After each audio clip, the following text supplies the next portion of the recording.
This land is your land. This land is my land. From California to the New York Island. From the redwood forest to the Gulf Stream waters, this land was made for you and me. I'm Rebecca Atkinson, and I once was a librarian here at Pueblo City County Library District, so it's my pleasure to come back and share some of my new research on the only documented female Buffalo soldier, Cathay Williams. Cathay has been the subject of a lot of new interest, but she's had a lot of interest for years. And one example of this is some of these books on her life. The William Tucker, the one on the far left, is the only full-length book on Cathay Williams. And then she's in a lot of other books too because of her, because of the increased interest in Buffalo soldiers. She's unusual in so many ways. We don't have her viewpoint anywhere else, perhaps in the West, because she is a black woman. She was illiterate, so she couldn't leave anything behind herself. And she was on the frontier. She was in the infantry when she was a Buffalo soldier, which is unusual. Most of our accounts of Buffalo soldiers are the horse soldiers. Those are the romantic ones you always hear about, but she was in the infantry. They also redesigned the military units for black soldiers and considerably consolidated them. So she was in a unit, the 38th Company A. That was the very first infantry unit formed in St. Louis, Missouri, and later it was consolidated into the 25th Infantry. So there aren't records for very long, even of her of that time, of the military at that time. But there are considerable military records and government documents. So that's the main way we've been able to find out anything about her. Newspaper accounts, especially the interview she did with a correspondent from the St. Louis Times in 1876 in Trinidad. She was kind of a local character, and that is the only time that she got to tell her story. She swore the reporter to tell what she said accurately, and he did. And he also described her, described his impressions of her, so we know a lot more about how she looked, how she carried herself, what kind of a person she is, and what her voice was like. But her voice as a black woman, let alone soldier and businesswoman in the frontier, that's not a voice you get very often. And that does not count her service in the Civil War for almost since the beginning of the war in the summer of 1861, when she was liberated by the forces under General Lyon at Jefferson City. She was actually at that time working on a farm for a William Johnson. She was his servant, along with a few other servants, and she was liberated by the Union forces, taken somewhat against her will because she was a teenage girl and terrified, but they were looking for cooks. They desperately needed cooks. A lot of soldiers died because of the bad food that they ate. That was the number one cause of illness and disease, not being shot to death, as one might anticipate. Anyway, they were looking for cooks, and because she was a house girl, they assumed she could cook. They were wrong, but she did go to cook's training and in Arkansas and did become an extremely good cook, apparently, because she was a cook for generals before the Civil War ended. But Cathay was a little afraid to do this, but then before you knew it, she was a conscripted contraband status. Missouri, Arkansas, Tennessee, some of the border states that had Union slaveholders and Confederate slaveholders, they had different rules. So if the Confederacy was going to use these slaves, they could take them to dig ditches, to do laundry, to cook, to do any task that they needed done. This is before soldiers could be, black men could be soldiers.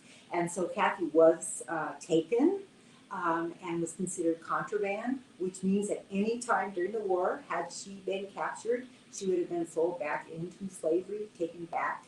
And that was a constant fear of many of these people. But she, just for her Civil War years, I think that she deserves some recognition. And that is why I've been working on her story for over a decade, trying to research it, trying to find out what happened to her. And a lot of what happened to her turns out to be, it happened in Pueblo, Colorado. So that is something we'll look at. Okay, I'm not the first person, of course, who's been interested in Cathay Williams. As I say, she's the subject of all kinds of articles, scholarly articles on the West, feminist articles, different things like that. She also has been inducted into the Hall of Fame, the National Multicultural Western Heritage Hall of Fame in 2007. There is a historic marker because of her at the last fort she served at, Fort Cummings, New Mexico, as a Buffalo soldier. There has been quite a bit of art created about her for various things. And the interesting thing to me is that there are motorcycle clubs of veterans all over the United States that see her as their mascot. And actually, when I was doing a presentation here at Pueblo Library, I actually have been asked to come and do something on homesteading women, which is another interest of mine. I actually had these folks come from Denver and Colorado Springs who are members of a Buffalo Soldier motorcycle club and know everything about Cathay Williams. So they had actually come to see me. So I ended up doing an impromptu session on her as well. Now this is where we found the information at Pueblo Library that helps us know what happened, what's the rest of her story. What happened after she asked for help? In Trinidad, her feet began to bother her. The horrible thing is that the fronts of both feet were amputated. All toes and half of one of the feet were amputated. She said because of frostbite, because of damage she had on the trail, but she was refused any kind of compensation or really a military disability, even though she had an honorable discharge. And so nobody knows what happened to her. People have assumed all this time that it must have been diabetes for her to lose all her toes. Therefore, she probably had it when she joined as a Buffalo soldier in 1866. She probably already had this condition, and therefore she did not deserve a disability, except that's wrong. And I think I'll be able to show that because she lived for so much longer than people realize, she could not have had rampant untreated diabetes. So how I got the clue about what happened to her happened one day at the library here when we received several boxes of donations. In these boxes were 2 journals, very old medical journals from the Woodcroft Sanatorium, which was a sort of experimental hospital for veterans and people with nervous disorders that was started here in Pueblo. And in the first case book, the skinny little book, is an entry for Cathay Williams and William Cathay, her other name.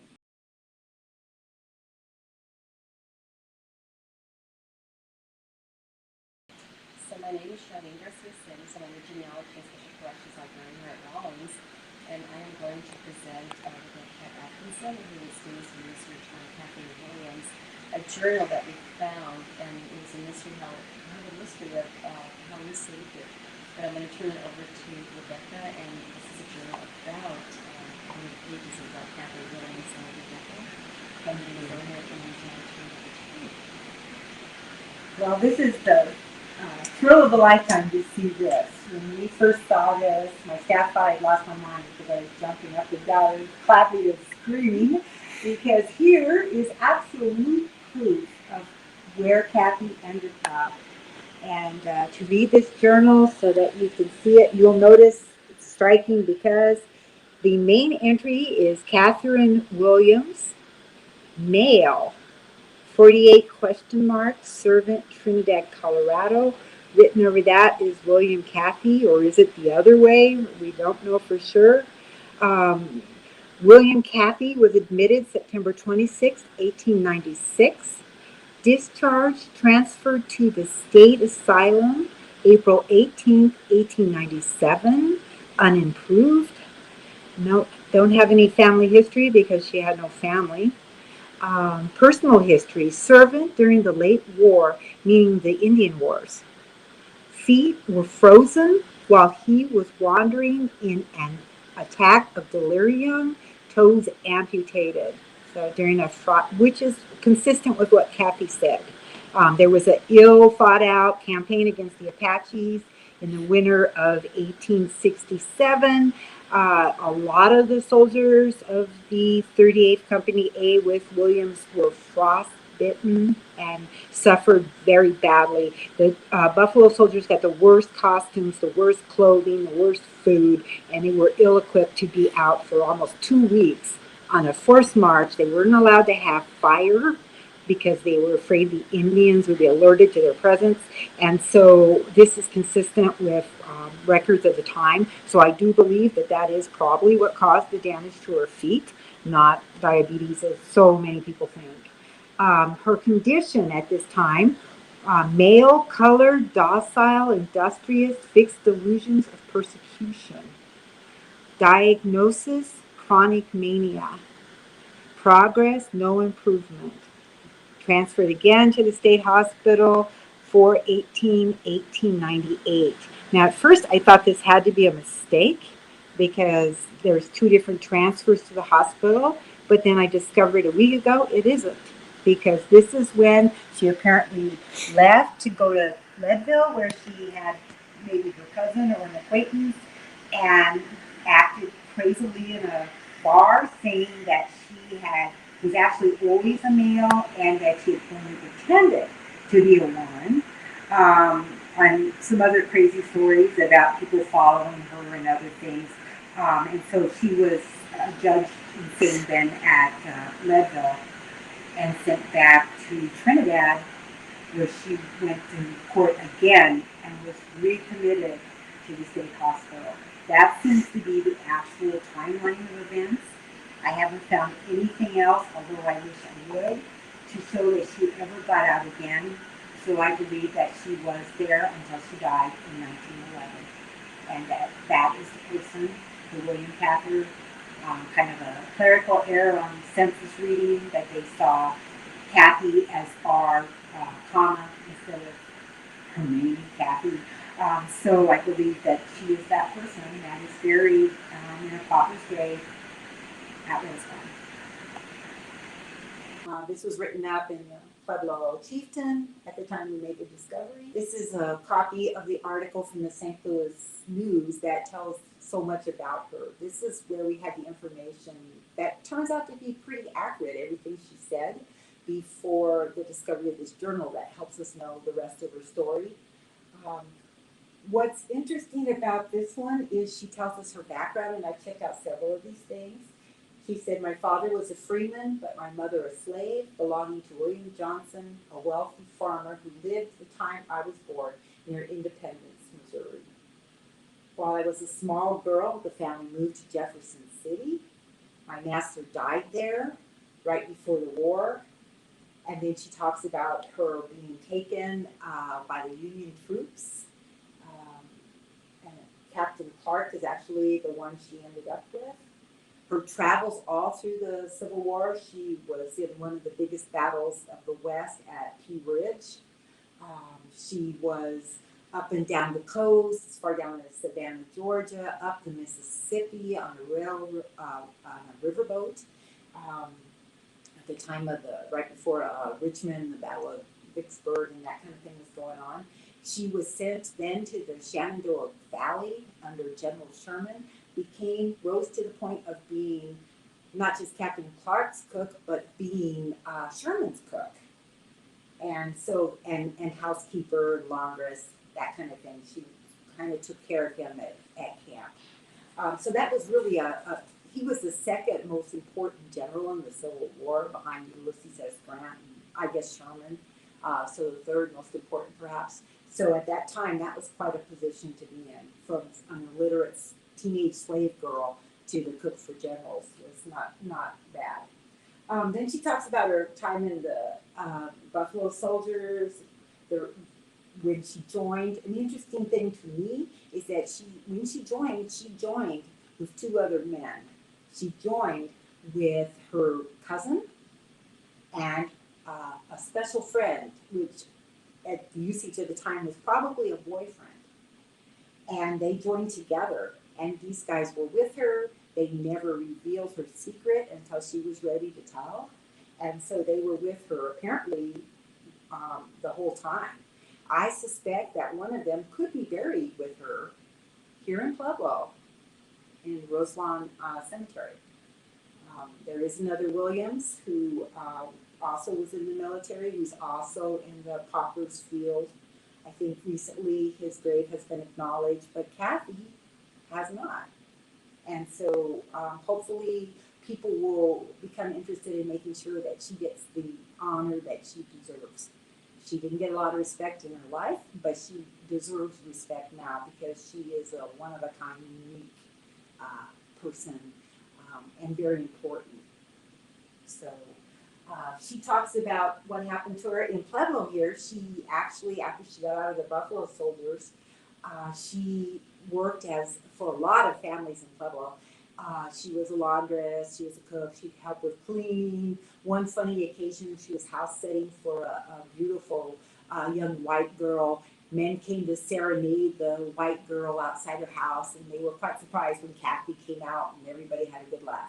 She was the only one home, and she had a great sense of humor. People all talk about that in Trinidad and other places, but she was kind of a beloved figure. She did well for business. She bought a horse and wagon team for her laundry business. She had a gold watch and chain. She had money in the bank. And she married a man who could have been a minor, and he ran off with her money. So she turned him into the police, and then she ended up going to Trinidad, where she opened her business and did well there for quite a long time. She always did this because she wanted to be independent, and she didn't want to be a burden to her family and friends. That was the most important thing to Cathay, is to be independent. You can imagine being a slave, how important it would be to be independent, to get to make your own choices, where you lived, what you did. Even as just a freed black woman, she could not have a lot of choice on what to do. Her options for employment were very limited. She was actually at physical risk of attack, rape, that kind of thing happened a lot.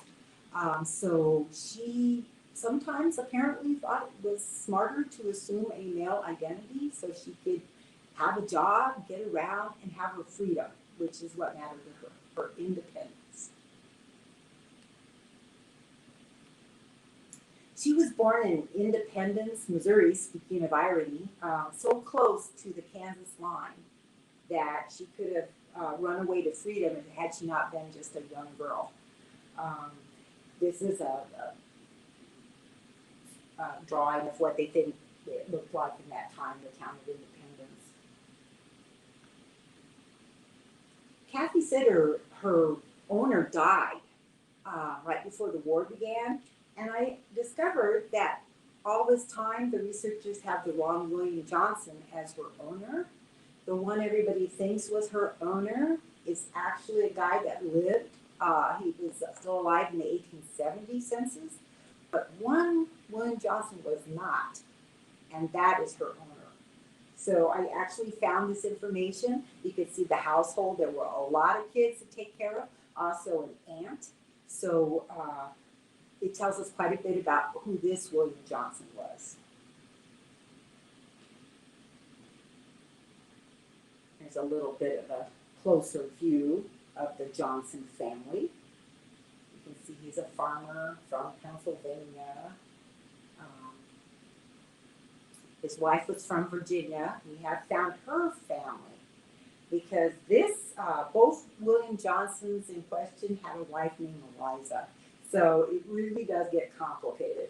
But I found this William Johnson's marriage record with Eliza, which told me who her family was.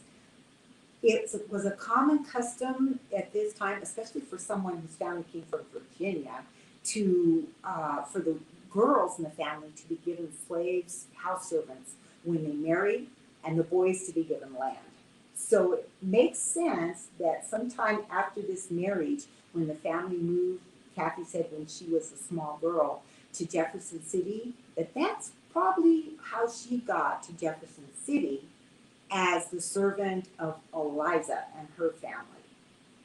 So that's an important distinction. If that's the case, then she would have been born, as she said, in Independence, probably on the farm of the Dixon farm.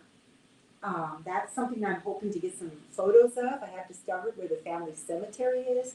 The house is gone, of course. Most of those houses along the river were burned down in the Civil War. There aren't that many left, but the cemetery is left. So we can tell a lot more about her. But here again, what she said is correct. She's usually pretty accurate. This is the probate records of her Eliza Dixon Williams or Johnson's house or family estate. So you can see that her father Ebenezer left her land and money, and so that's what gave me some information. Here's a little bit more about her mother, her father, and there is our Eliza Ann Dixon, mistress of Cathay, I believe. Here's an interesting slave inhabitant schedule, which is about the only way you can tell. Of course, there's no names, but this one would have been about the time that Cathay came to Jefferson City. Notice there is one black female, age 6, an older black woman, 35, and a mulatto boy, age 11, which I wonder if that could be her cousin, because they seem to have been together about the same time. Her father was a free man, so he was not part of the plantation. Here's some examples of what it was like to be a woman at that point, a slave. The first picture with the woman with the basket, that's actually in Washington, D.C. They still had slavery halfway through the Civil War. And this was a woman outside the slave pens where they were selling slaves. During the time, Cathay Williams is working with the Union Army to free the slaves. So it's kind of ironic. Beside them are some other women processing pork. This is a similar plantation in size, and it's kind of a famous one, so I was able to go there to where Cathay might have lived. It's actually the plantation of the Dent family, the wife of Ulysses S. Grant. And so it's very similar to what her place might have looked like. Here is the basement where they did the laundry and the cooking in that house. There's the cook. Here are the rules for the day that were posted at that museum. This is in 1847, so she was born, we think, about 1842. This would have been the rules that applied to her, such as Negroes and mulattoes not to be taught to read or write, and other rules. No free Negro or mulatto to immigrate from the state. There was punishment for violation of these acts, etc., etc. So there were a lot of rules. This is actually the guy that took Cathay Williams. Back in the volunteers days, they had a 90-day volunteer day and then became part of an official unit at Jefferson Barracks. She actually was with the 8th Indiana almost her entire time in the Civil War. And this is the guy that came and got her. This is the few buildings that still remain from Jefferson City that Cathay might have known. One of them was a store at the time, and it's right beside the railroad tracks where she would have been put on a train to go with the troops to their next station. This is an example of many, many servants that were these contraband servants. And this is an example of a couple of the laundresses and some of the men that would have been in the same position that she was, actually working for the Union Army. They were not paid, but they got rations and a place to live. And then later in the war, they were paid. So that was a big incentive to her. There's some other laundresses with their children. This is Sherman's wagon train. Huge numbers of people. Some of the Civil War battles had 20, 30,000 people at the battle. So huge numbers of people were in these wagon trains.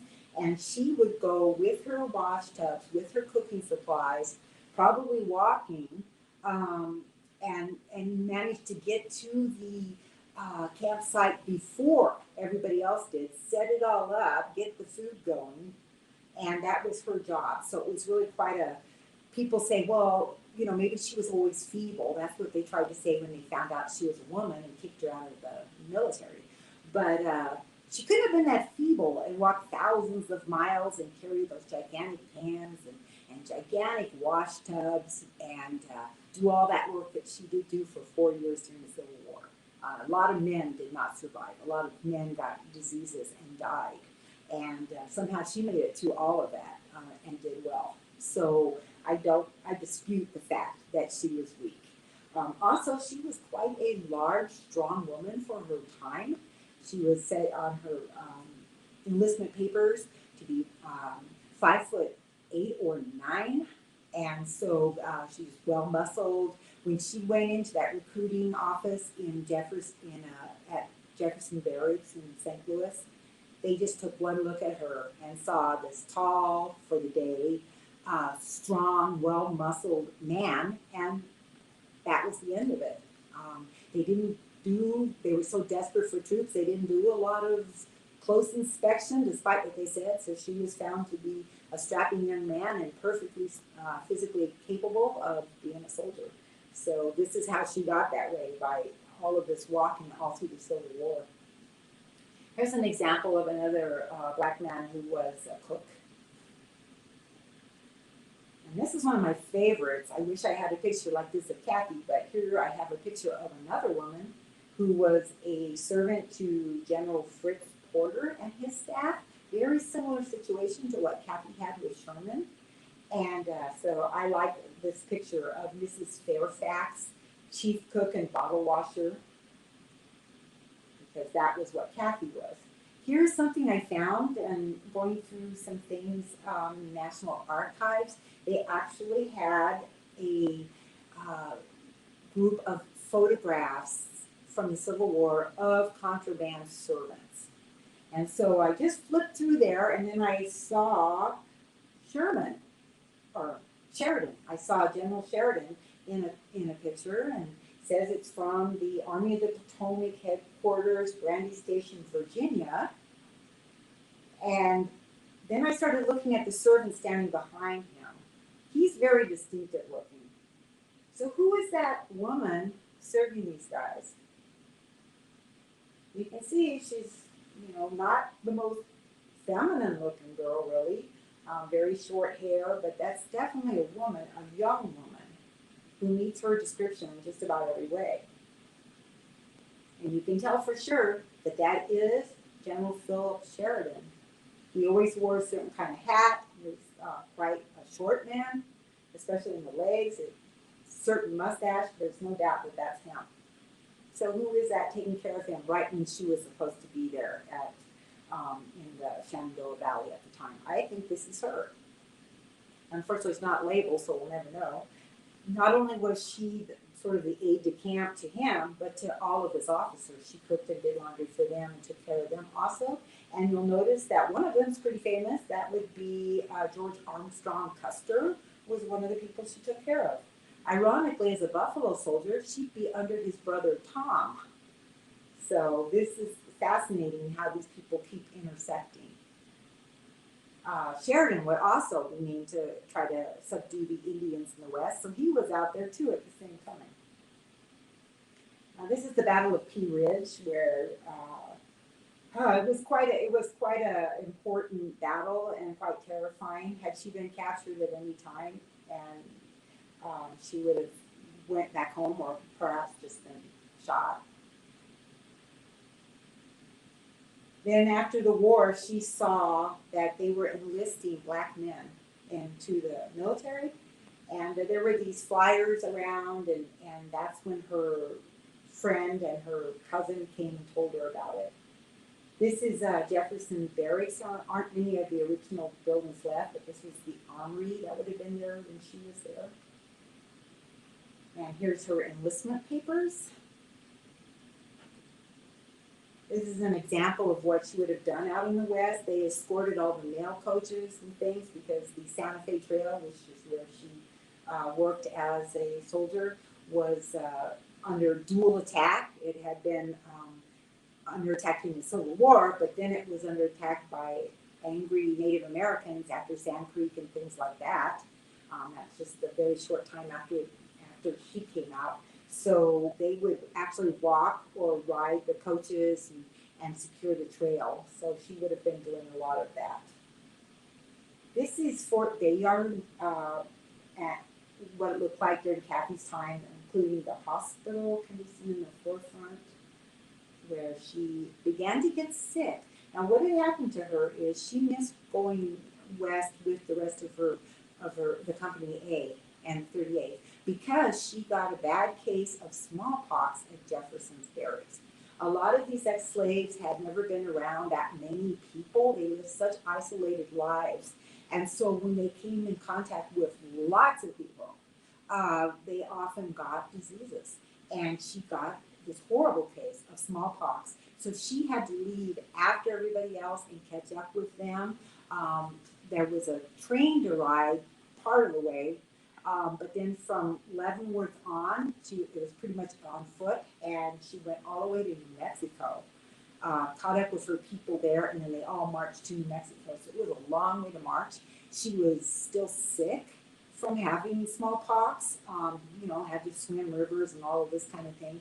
And so she blamed that for the loss of her hearing and maybe the start of some of her problems. She wasn't sure, but that was a big disadvantage. It did mar her skin, and so she had smallpox scars from that, and it really sapped her strength. So you can imagine how bad that would have been. She was so sick, she was 3 weeks in the hospital with smallpox, and then had to catch up on her own. This is the returns, the actual records from the fort when she had been discovered as a female, and they kicked her out. They said she was feeble-minded and all of this stuff, but she did get an honorable discharge. She never had a black mark on her record the whole time she was a soldier, and she was really proud of that. Here's a close-up of that. This is more on her disability papers. And then, where did she go? It's thought that after they kicked her out, she had become maybe a cook for an officer in Fort Union. And then the next place she shows up, which I just found this out recently, is Los Alamos, Colorado. There were Buffalo soldiers stationed at nearby Fort Lyon, and it's possible that's why she went there. But she did go to and open a laundry business of some kind in Los Alamos, Colorado. So I'm hoping to find more about that. Went from there apparently to Pueblo, from Pueblo to Trinidad, and then she's going to be back in Pueblo again once she becomes disabled. But this woman was thought by Ruth Steele at the Martin Luther King Museum and Heritage Center here, first black orphanage west of the Mississippi here in Pueblo. She thought that Cathy might have worked for them or her mother. That's a common thought, that it was her mother, Martha. We have no clue that she and Martha ever reconnected again. Many slaves were never able to reconnect with their family. We have no evidence at all of that happening. I think this was probably Cathay Williams because she is tall. The reporter says black as night, very dark complected woman. And so I think that this could have been her at the original orphanage, which was stone, as opposed to the new one, which is brick.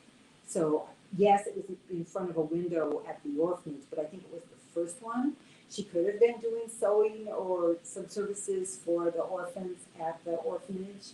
Another thing is that the sanitarium she ends up at, the Woodcroft Sanitarium, is very close to the new site of the orphanage.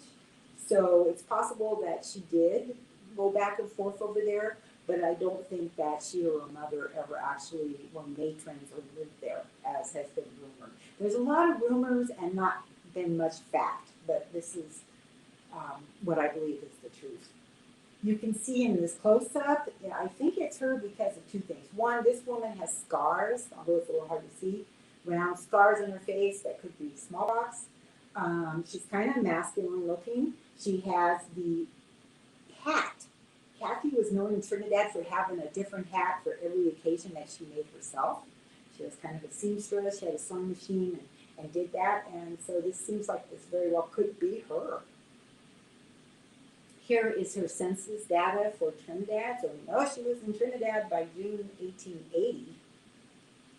And in fact, the newspaper article about her came out in January 1876, but actually was done in 1875, December.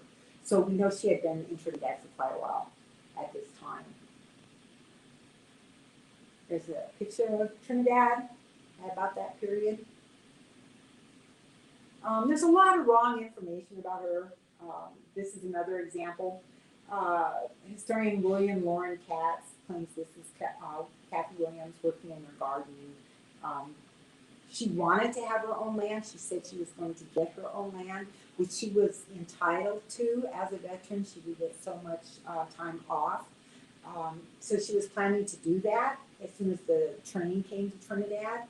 But something prevented it, and I believe that what prevented it is she had continual trouble with her feet until they had to be amputated. So this is not her. He also has the dates of her service and some other things wrong, so it's just not right.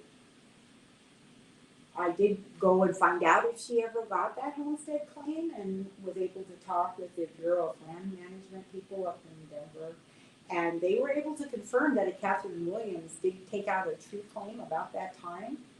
But on further research in the Trinidad city directories, I found that actually there was another Catherine Williams, a white young girl, who very likely filed for that claim. I was able to get the actual signature from the claim filing, and I doubt that Cathay wrote that because she was illiterate. I think it's the other girl. So I'm putting two and two together. They probably lived within a block of each other and lived there at the same time. But one was Miss Kate Williams, and the other one was Kate Williams. So she applied then for, after she'd been in the hospital for a year after the amputation of all her toes, she applied for disability because she couldn't work, and she was a physical laborer. It's a wonder she could even stand, but she didn't get to the point where she could walk with canes apparently. But she applied. She was illiterate, so she just went with whatever the lawyers that were assigned to her in Washington, D.C. said, and they did not even mention that her feet were her main problem. They said it was that she was deaf and some other things. They totally messed it up. They had to review it several times, so it went through about a 3-stage process. They denied her every time. They even had a doctor come out to her house in Trinidad, her little adobe shanty on First Street in Trinidad, and he noted that she had no fronts to her feet, but otherwise she seemed hale and hearty, big and strong woman. Clearly knew nothing, never really examined her. And concluded that she didn't deserve the disability pension. So you can see all the stamps of rejection and all this going on. His statements. So after that, there was this article that came out from friends of hers that talked about her state of destitution. It says, Catherine Williams says the Trinidad Advertiser is lying very sick at her shanty on West First Street, and in destituted circumstances, having been for several days without fire or food. And he talks about how everybody knew her in Pueblo and Trinidad, how well thought of she was, and how he hoped people would help her. And apparently somebody did, because sometime after this, she was transported to Pueblo to the Woodcroft Sanitarium as William Cathay, because as with her certificate of honorable discharge, she took that and was able to get into the Woodcroft Sanitarium. That was in 1896. She made it until 1897 when they decided that she was, that he, in fact, was a she. At that point, they decided she was crazy, delusional, and sent her to the state mental hospital. This much we do know. I found documentation to prove all of that, and also the Woodcroft ledger states that that's what happened. So people did help her. This is the Woodcroft entry, but we'll look at a better version of that. Found some information on the Woodcroft Sanitarium, because that hospital is no longer here, hasn't been here for a long time, but it was registered as a historic site. This is what's left, nothing pretty much. It was burned by a big fire. One would have thought all the records were destroyed, but apparently not, because some of them ended up in the basement of the historic Vale Hotel here in Pueblo, and those were what we received as a donation. She went to the state hospital. She is listed in 1900 among its inmates. She is also listed in 1910. So would someone really be sent to the state mental hospital because they said they were a man when in fact they were a woman? Well, it happened to more than one person, and here is the most, I think, telling example. Albert D.J. Cashier was an Irish immigrant who served at Shiloh and some of the most bloody battles in the Civil War. Served with honor and distinction the whole Civil War. As a veteran, he was allowed to go into a veterans home in Illinois and taken care of there for quite some time. Until, unfortunately, he was out helping around the grounds, was accidentally hit by somebody, kind of run over, and they discovered that Albert was a woman. At that point, Albert was taken away to the state hospital. Albert would be forced to wear a dress, fell down some steps and was injured. This soldier that had been through all of these horrible battles in the Civil War and really couldn't earn a living as a woman. He had tried. So was defeated by being sent to this hospital and forced to wear a dress. It's just crazy. A lot of people that served with Albert came forward and said what a good soldier Albert had been. Here's a picture of Albert right before the disaster happened of her discovery. And so she died not long after being sent to this hospital. Cathay Williams, however, apparently lived for at least 13 years after being sent to the hospital. Here we have a funeral notice that I believe is of Cathay Williams. She was labeled in the census data as Cather instead of Cathy. So that's why the spelling, she would not have known that. Maybe whoever helped with this funeral didn't know it either. McMahon and Collier Chapel did the service. They did charity burials for those that died at the state hospital. And she was interned at Roselawn Cemetery, where she still is.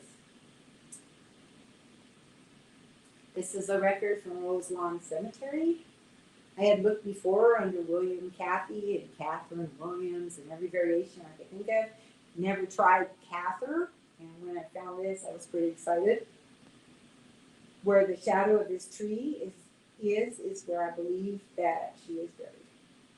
And it's been confirmed to me now that someone by that name is buried there. So we'll see. Roselawn Cemetery. Here marks the spot where she is at Roselawn. And that's some of my supporting material. I'm still working on this. I actually am on a trip to Missouri starting Friday to try to find some more information on Cathay Williams. And I was selected as a research scholar by the Santa Fe Trail Association to work on Cathay Williams. And so I've been researching that. I recently found some information just a week ago that I have not included anywhere else yet. But it actually explains that Williams was in the Woodcroft Hospital in 1896. She was let out 5/5/1897 and apparently headed to Leadville, where I believe this cousin or another black veteran named Williams may have been living. Apparently, she acted very erratically there in Leadville. It said in the Fair Play Flume of 5/7/1897, Williams has been adjudged insane at Leadville.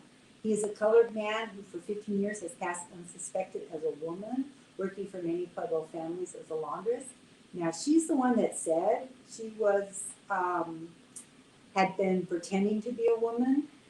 So, and she also was adjudged insane for various other pretty crazy remarks she made at the time. So, at this point, I believe she really believed with her whole heart that she was William Cathay.